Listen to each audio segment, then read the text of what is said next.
Friends, ఈరోజు ఈ వీడియోలో Telangana state medical PG degree and diploma course admission కోసం మేనేజ్మెంట్ కోటాలో రౌండ్ 1 కంప్లీట్ అయింది. ఇప్పుడు రౌండ్ 2కి సంబంధించి web options notification KNR UHS official వెబ్సైట్లో రిలీజ్ చేశారు.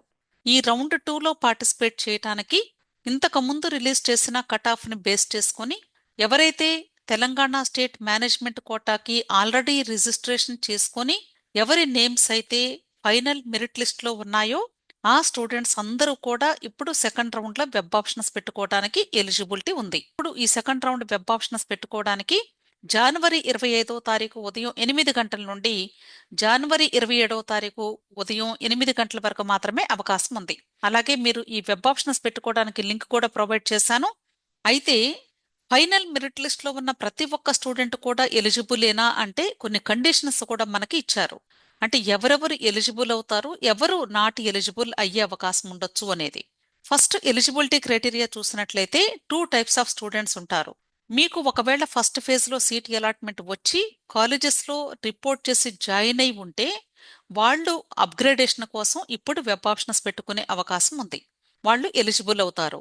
అలాగే సెకండ్ కేసు ఎవరంటే ఒకవేళ మీకు ఫస్ట్ ఫేజ్ లో సీట్ అలాట్ అవ్వలేదు అనుకుందాం, ఆ స్టూడెంట్స్ కూడా ఇప్పుడు వెబ్ ఆప్షన్స్ పెట్టుకోవడానికి ఎలిజిబుల్లే. అలాగే నాట్ ఎలిజిబుల్ క్రైటీరియా చూసినట్లయితే ఒకవేళ స్టూడెంట్స్ ఫస్ట్ ఫేజ్ టైంలో అంటే రౌండ్ 1 అప్పుడు వెబ్ ఆప్షన్స్ ఎవరైతే పెట్టుకోలేదో ఆ స్టూడెంట్స్ ఎవ్వరూ కూడా ఇప్పుడు సెకండ్ రౌండ్ లో వెబ్ ఆప్షన్స్ పెట్టుకోవడానికి ఎలిజిబిలిటీ లేదు.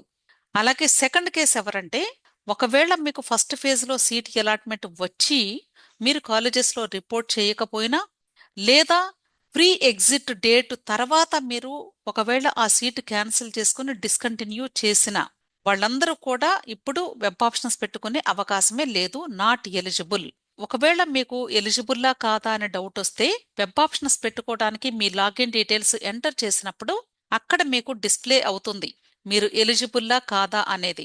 ఎలిజిబుల్ అయితే మీకు వెబ్ ఆప్షన్స్ ఓపెన్ అవుతాయి, ఎలిజిబుల్ కాకపోతే you are not eligible to participate for second round అని అక్కడ క్లియర్గా స్టేట్మెంట్ హైలైట్ అయింది. కాబట్టి మీరు ఒకసారి లాగిన్ అయి చెక్ చేసుకోండి డౌట్ ఉంటే గానీ. క్లియర్.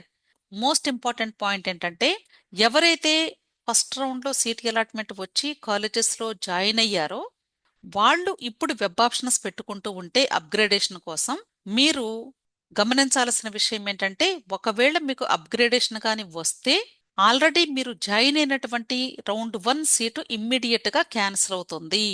ఆ సీటు మీకు ఉండదు. కేవలము మీకు సెకండ్ రౌండ్ లో ఏ సీటు వస్తే అది మాత్రమే ఉండిద్ది. అర్థమైంది కదా. కాబట్టి అప్గ్రేడేషన్ కోసం పెట్టుకునే స్టూడెంట్స్ చాలా జాగ్రత్తగా వెబ్ ఆప్షన్స్ పెట్టుకోవాలి. ఆల్రెడీ మీరు జాయిన్ అయినటువంటి కాలేజీ కోర్సు దానికంటే బెటర్గా ఉండేటువంటి సీటు కోసమే మీరు వెబ్ ఆప్షన్స్ పెట్టుకుంటే మంచిది. అలాగే ఒకవేళ మీకు ఇప్పటి వరకు సీట్ రాకపోతే వాళ్ళు మాత్రం ఖచ్చితంగా more number of web options పెట్టుకోండి. అది కూడా సీటు వస్తే 100% జాయిన్ అవుతాను అనుకున్నటువంటి ఆప్షన్స్ మాత్రమే పెట్టుకోండి. ఎన్ని వెబ్ ఆప్షన్స్ పెట్టుకోవాలి అనేది లిమిట్ ఏమీ ఉండదు. క్లియర్. అయితే ఇప్పుడు వెబ్ ఆప్షన్స్ పెట్టుకోబోయే ముందు ఆల్రెడీ రౌండ్ 1 కంప్లీట్ అయిపోయింది, సీట్ అలాట్మెంట్ లిస్ట్ కూడా మనకు డిస్ప్లే చేశారు వెబ్సైట్లో. కాబట్టి ఆ డేటాని బేస్ చేసుకొని మీకు రౌండ్ 1 కట్ ఆఫ్ కూడా ఇక్కడ మీకు ప్రొవైడ్ చేస్తూ ఉన్నాను. ఎందుకంటే ఇది ఒక రిఫరెన్స్గా ఉంటే మీకు సుమారుగా ఎంతవరకు సీటు వచ్చే అవకాశాలు ఉండవచ్చు అనేది మీకు ఒక అవగాహన వస్తుంది కాబట్టి. క్లియర్. ఇక్కడ మీరు గమనిస్తే MQ1 అంటే బి కేటగిరీ సీట్స్ అని అర్థం. అలాగే MQ2 అంటే ఎన్ఆర్ఐ కోటా సీట్స్, MQ3 అంటే ఇన్స్టిట్యూషనల్ కోటా సీట్స్ అని అర్థం. MQ1 అంటే 23 లక్షల సీట్లు, MQ2 అంటే 69 లక్షల సీట్లు, MQ3 అన్నా కూడా 69 లక్షల సీట్లే. అలాగే MQ1 MSM P1 అంటే ముస్లిం మైనారిటీ కాలేజెస్ లో బి కేటగిరీ సీట్ అని అర్థం. P1 అంటే ఫేజ్ 1 అని ఇచ్చాను. అలాగే MQ2 MSM అంటే ముస్లిం మైనారిటీ కాలేజెస్ లో ఎన్ఆర్ఐ కోటా సీట్స్ అని అర్థం. అలాగే MQ3 అంటే ఇన్స్టిట్యూషనల్ కోటా అని అర్థం. ఇక్కడ నీలిమ ఎల్ అంటే లోకల్, నీలిమ NL అంటే నాన్ లోకల్ అని అర్థం. నీలిమ కాలేజ్ లో 25% సీట్స్ ని లోకల్ స్టూడెంట్స్ కి కేటాయించడం జరిగింది. అలాగే ఇక్కడ సబ్జెక్ట్ కోడ్స్ కూడా మీకు మెన్షన్ చేయడం జరిగింది. ఇక్కడ చాలా వరకు అందరికీ కూడా ఈ కోడ్స్ ఫుల్ ఫామ్స్ తెలుసు. అయినా సరే కొన్నిటికి ఒకవేళ డౌట్ ఉంటే గానీ, అంటే ఇక్కడ TM అనుకోండి ట్రాన్స్ఫ్యూషన్ మెడిసిన్ అని అర్థం. అలాగే NM అంటే న్యూక్లియర్ మెడిసిన్ అని అర్థం. HA అంటే హాస్పిటల్ అడ్మినిస్ట్రేషన్ అంటే ఈ ఫుల్ ఫామ్స్ అన్ని కూడా మీకు అలాట్మెంట్ లిస్టులో ఉంటాయి, ఒకసారి జాగ్రత్తగా చూసుకోండి. ఇక్కడ మీరు గమనించినట్లయితే 2024-25 కౌన్సిలింగ్ తీసుకున్నట్లయితే ఈ సంవత్సరం కట్ ఆఫ్ చాలా తగ్గింది. అంటే అర్థము ఇక్కడ లాస్ట్ ఇయర్ ఒక 60,000 వరకు, అంటే 60,000 వరకు సీట్ వస్తే ఈ సంవత్సరం 83,000 వరకు రావటం జరిగింది. పోయిన సంవత్సరానికి ఈ సంవత్సరానికి 20,000 నుండి 30,000 వరకు సుమారుగా డిఫరెన్స్ రావటం జరిగింది.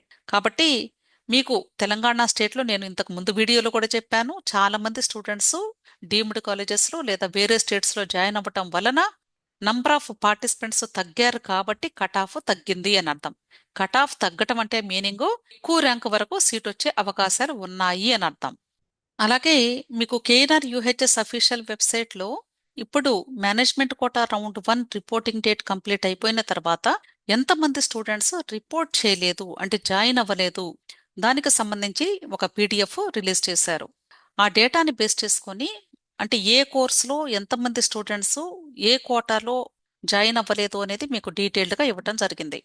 అలాగే ఇది కాలేజ్ కోడ్ అండి, ఇది ఆల్ ఇండియా ర్యాంకు, ఇది సబ్జెక్ట్ కోడ్, అలాగే ఇది అంటే కోట MQ1 అంటే బి కేటగిరీ అని అర్థం. అలాగే ఇక్కడ OU అంటే Telangana state local student, NL అంటే నాన్ లోకల్ స్టూడెంట్ అని అర్థం. ఎందుకు ఇది కూడా మెన్షన్ చేస్తారంటే నీలిమా కాలేజ్ ఉంది కాబట్టి నీలిమా కాలేజ్లో లోకల్ నాన్ లోకల్ ఇస్తారు కాబట్టి అందుకని మీకు ఇది కూడా మీకు మెన్షన్ చేయడం జరిగింది. మీరు చూసుకొని స్క్రీన్ షాట్స్ తీసుకోండి కావాలి అంటే. అంటే వీటి గురించి చదవాల్సిన అవసరం లేదు, ఎన్ని సీట్స్ ఉన్నాయో మీకు తెలిస్తే సరిపోతుంది కాబట్టి జస్ట్ డేటా మీకు హెల్ప్ అవుతుందని మాత్రమే ప్రొవైడ్ చేస్తూ ఉన్నాను. అంటే తెలంగాణ స్టేట్ రౌండ్ 1లో స్టూడెంట్స్ జాయిన్ అవ్వలేదు కాబట్టి ఇక్కడ మీరు గమనించాల్సిన విషయం ఏంటంటే ఇక్కడ మనకి నాట్ రిపోర్టెడ్లో ఎవరైతే స్టూడెంట్స్ ఉన్నారో ఆ స్టూడెంట్స్ ఎవ్వరూ కూడా మీకు సెకండ్ రౌండ్కి పార్టిసిపేట్ చేసి ఎలిజిబిలిటీ లేదు కాబట్టి వీళ్ళెవ్వరూ కూడా మీకు కాంపిటీషన్ రారు మరలా. సో ఆల్రెడీ జాయిన్ అయినటువంటి స్టూడెంట్స్ అయితే అప్గ్రేడేషన్ కోసం ట్రై చేసుకోవచ్చు, లేదా ఇప్పటి వరకు సీట్స్ రానటువంటి స్టూడెంట్స్ ఉంటే వాళ్ళు ఇప్పుడు సెకండ్ రౌండ్లో ఫ్రెష్గా సీట్ అలాట్మెంట్ రావడానికి వెబ్ ఆప్షన్స్ పెట్టుకుంటే మీకు సీట్ వచ్చే అవకాశాలు ఎక్కువగా ఉంటాయి. అర్థమైంది కదా? సో మీరు సబ్జెక్ట్ వైజ్గా ఎన్ని వేకెన్సీస్ ఉన్నాయో చూసుకోండి, జాగ్రత్తగా వెబ్ ఆప్షన్స్ పెట్టుకోండి. క్లియర్? అంతేకాదండి, వెబ్ ఆప్షన్స్ పెట్టుకునేటప్పుడు కాలేజెస్ ప్రయారిటీ కూడా జాగ్రత్తగా పెట్టుకోండి. అలాగే ఇక్కడ మనకి కేఎన్ఆర్ యూహెచ్ఎస్ వెబ్సైట్లో ఈ సెకండ్ ఫేజ్లో ఎన్ని సీట్స్ వేకెంట్గా ఉన్నాయి అనేది ఇక్కడ మీకు సీట్ మ్యాట్రిక్స్ కూడా ఇచ్చారు. ఈ సీట్ మ్యాట్రిక్స్లో నాట్ రిపోర్టెడ్ సీట్స్ ఉంటాయి, అలాగే ఫ్రీ ఎగ్జిట్ ద్వారా వాళ్ళు సీట్స్ వదిలేసుకుంటే ఆ వేకెన్సీస్ కూడా మీకు కనిపిస్తాయి. మీరు వెబ్ ఆప్షన్స్ పెట్టుకునేటప్పుడు అంటే ఇక్కడ సీట్ మ్యాట్రిక్స్లో ఉన్న సీట్స్ ప్రకారంగా మాత్రమే ఆ పర్టికులర్ కాలేజెస్ని మాత్రమే చూజ్ చేసుకోవద్దు దయచేసి ఎవరు కూడా. ఎందుకంటే ఒకవేళ స్టూడెంట్ జాయిన్ అయి ఉన్నప్పటికీ కూడా అప్గ్రేడేషన్ వచ్చి వెళ్ళినప్పుడు వాళ్ళు వదిలేసినటువంటి సీటు ఇక్కడ సీట్ మ్యాట్రిక్స్ లో కనిపించదు, అది వర్చువల్ వేకెన్సీ క్రింద మనం అర్థం చేసుకోవాలి. కాబట్టి మీరు వెబ్ ఆప్షన్స్ పెట్టుకునేటప్పుడు మీరు సీట్ మ్యాట్రిక్స్ జస్ట్ ఒక రిఫరెన్స్ మాత్రమే అని భావించి ప్రయారిటీ వైజ్గా కోర్సు కాలేజ్ని సెలెక్ట్ చేసుకుంటూ మీరు వెబ్ ఆప్షన్స్ పెట్టుకోండి. అంతేకాని సీట్ మ్యాట్రిక్స్ని ఎగ్జాక్ట్గా ఫాలో అవ్వద్దు.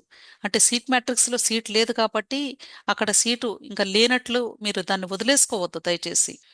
ఒకవేళ ఆల్రెడీ జాయిన్ అయినటువంటి స్టూడెంట్ వదిలేస్తే అది వర్చువల్ వేకెన్సీ క్రింద మీకు అవైలబుల్గా ఉంటుంది, గుర్తుంచుకోండి. క్లియర్? అలాగే ఇక్కడ ముస్లిం మైనారిటీ కాలేజెస్ కూడా ఇచ్చారు. ముస్లిం మైనారిటీ కాలేజెస్లో కేవలము ముస్లిం మైనారిటీ స్టూడెంట్స్కి మాత్రమే సీట్ ఇస్తారు. ఒకవేళ సఫిషియంట్ నంబర్ ఆఫ్ స్టూడెంట్స్ కానీ లేకపోతే స్ట్రే వేకెన్సీ రౌండ్లో మాత్రమే ఈ ముస్లిం మైనారిటీ సీట్స్ని నాన్ ముస్లిం మైనారిటీ స్టూడెంట్స్కి ఇచ్చే అవకాశాలు ఉంటాయి. ఓకే, సో ఎవరైతే ఇప్పుడు ఈ సెకండ్ రౌండ్లో వెబ్ ఆప్షన్స్ పెట్టుకోబోతున్నారో ఆ స్టూడెంట్స్ జనవరి 27వ తారీఖు ఉదయం 8 గంటల్లోగా మీరు వెబ్ ఆప్షన్స్ పెట్టుకోవడం పూర్తి చేసుకోండి. వీలైతే 26వ తారీఖు రాత్రికే మీరు కంప్లీట్ చేసుకుంటే బెటర్. ఇంకొక విషయం ఏంటంటే ఉదయం 8 గంటలకి మీరు వెబ్ ఆప్షన్స్ పెట్టుకోవటం పూర్తవడంతోనే జనవరి 27వ తారీఖు సుమారుగా అదే రోజు సాయంత్రానికి మీకు రిజల్ట్ కూడా అనౌన్స్ చేసే అవకాశం ఉంది. ఎందుకంటే చాలా ఫాస్ట్గా ఈ ప్రాసెస్ చేస్తున్నారు యూనివర్సిటీ వాళ్ళు. ఇప్పటికి డిలే అయింది కాబట్టి థర్డ్ రౌండ్ స్టార్ట్ అవ్వాలి అంటే ఈ సెకండ్ రౌండ్ చాలా ఫాస్ట్గా వీళ్ళు క్లోజ్ చేస్తారు. జాయినింగ్ కూడా దాదాపుగా ఒక 3 to 4 days మాత్రమే ఇచ్చే అవకాశం ఉంటుంది. కాబట్టి జాగ్రత్తగా ముందు ప్రిపేర్డ్గా ఉండండి. ఇంకొక విషయం ఏంటంటే ఇప్పుడు లోయర్ కట్ ఆఫ్ చేసిన తర్వాత కొద్దిమంది స్టూడెంట్స్ రిజిస్ట్రేషన్స్ చేసుకుంటూ ఉన్నారు. అంటే న్యూగా ఎలిజిబుల్ క్యాండిడేట్స్ ఎవరైతే ఉన్నారో వాళ్ళు ఆ స్టూడెంట్స్కి సపరేట్గా ఒక మెరిట్ లిస్ట్ రిలీజ్ చేస్తారు కేఎన్ఆర్ యూహెచ్ఎస్ అఫీషియల్ వెబ్సైట్లో. మెరిట్ లిస్ట్ వచ్చిన తర్వాత మాపప్ రౌండ్ నుండి మాత్రమే వాళ్ళకి ఎలిజిబిలిటీ ఇస్తారు వెబ్ ఆప్షన్స్ పెట్టుకోవడానికి. ఆ నోటిఫికేషన్స్ తర్వాత మీకు కేఎన్ఆర్ యూహెచ్ఎస్ అఫీషియల్ వెబ్సైట్లో రిలీజ్ చేస్తారు. కాబట్టి ప్రస్తుతం ఎవరైతే లోయర్ కట్ ఆఫ్ స్టూడెంట్స్ ఉన్నారో వాళ్ళు మాత్రం లోయర్ కట్ ఆఫ్ని బేస్ చేసుకుని ఎలిజిబుల్ అయ్యారు ఆ స్టూడెంట్స్ మాత్రం ఇప్పుడు వెబ్ ఆప్షన్స్ పెట్టుకునే అవకాశం ఉండదు. ఆల్రెడీ మెరిట్ లిస్ట్లో ఉన్నటువంటి స్టూడెంట్స్ ఎవరైతే ఉన్నారో వాళ్ళు మాత్రమే ఇప్పుడు వెబ్ ఆప్షన్స్ పెట్టుకోవాలి సెకండ్ రౌండ్కి, గుర్తుంచుకోండి. Clear. Wish all the best అండి. మీకు ఇంకా ఏదైనా డౌట్స్ ఉంటే టెలిగ్రామ్ గ్రూప్ ఉంది. టెలిగ్రామ్ గ్రూప్ లింక్ నేను వీడియో క్రింద డిస్క్రిప్షన్లో పెడుతూ ఉన్నాను. ఆ లింక్ని క్లిక్ చేసి మీరు టెలిగ్రామ్ గ్రూప్లో జాయిన్ అయితే మీకు ఎటువంటి డౌట్స్ వచ్చినా క్లారిఫై చేయడానికి వీలవుతుంది. Wish all the best. Video నచ్చితే లైక్ చేయండి, మీ ఫ్రెండ్స్ కూడా షేర్ చేయండి. అలాగే నా ఛానల్ తప్పకుండా సబ్స్క్రైబ్ చేసుకోండి. Thank you.